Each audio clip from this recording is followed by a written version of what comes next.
প্রত্যেকটা ল enforcing agency কে কি কাজ করছে সেটা যাতে খুব ভালো কোঅর্ডিনেট করা যায়। আপনারা জানেন আর্ম ফোর্সেস ল এনফোর্সিং এর কাজ করছে, তাদেরকে ম্যাজিস্ট্রেসি পাওয়ারও দেওয়া হয়েছে। দেখা যায় যে কোনো আইন শৃঙ্খলা পরিস্থিতির অবনতি হওয়ার একটা আশঙ্কা হচ্ছে, সেখানে এই কুইক রেসপন্স করবেন তারা। খোদাবক্স চৌধুরী ছিলেন, সেই জায়গায় একটা আমাদের ওনার ডিসিশন ছিল যে একটা কমান্ড সেন্টার স্ট্যাবলিশ করা, একটা সেন্টার, যার ফলে প্রত্যেকটা ল এনফোর্সিং এজেন্সি কে কি কাজ করছে সেটা যাতে খুব ভালো কোঅর্ডিনেট করা যায়।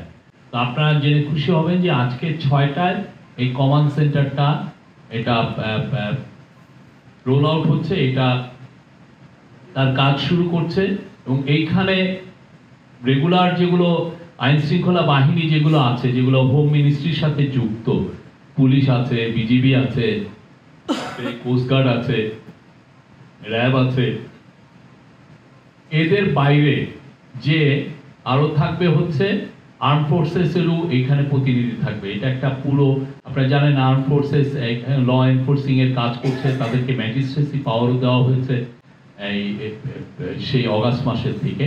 তো আমরা আশা করছি যে এর ফলে বাংলাদেশে আইন শৃঙ্খলা পরিস্থিতি আরো উন্নত হবে এবং খুব কুইক রেসপন্স করা যাবে। পুরো জায়গায় যদি দেখা যায় যে কোনো আইন শৃঙ্খলা পরিস্থিতির অবনতি হওয়ার একটা আশঙ্কা হচ্ছে, সেখানে এই কুইক রেসপন্স করবেন তারা।